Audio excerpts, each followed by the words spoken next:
Ekber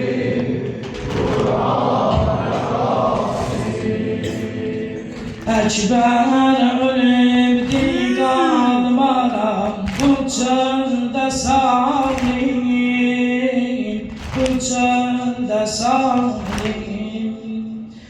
Ekber ölübdi qalmaram bu çöldə salim, əmu bu çöldə salim. Mesti şehadettir emum morgi hayalim, morgi hayalim. Eyleş dolanım başı ve nuri visalim, nuri visalim. Kurban ola bu dildeki peymana kalsın, peymana kalsın. Giydi kefen düştün yola,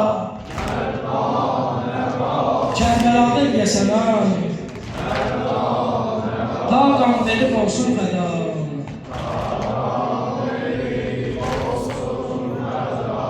Kur'an'a kalsın,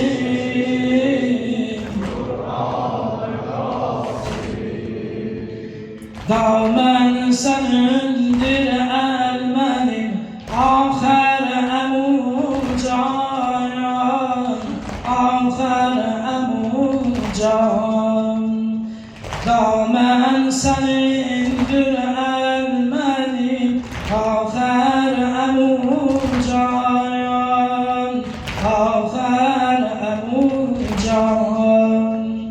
Meydana ekber tekmedi gönder emucan, gönder emucan.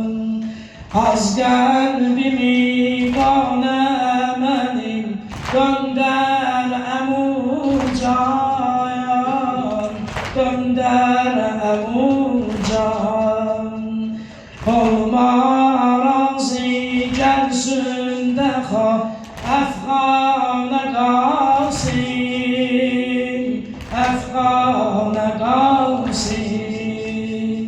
Giydi kefen düşsün yola, eşkine de Allah cavanlarımızı Qasım'a bağışlasın. Tağam verip olsun Kur'an'a kalsın,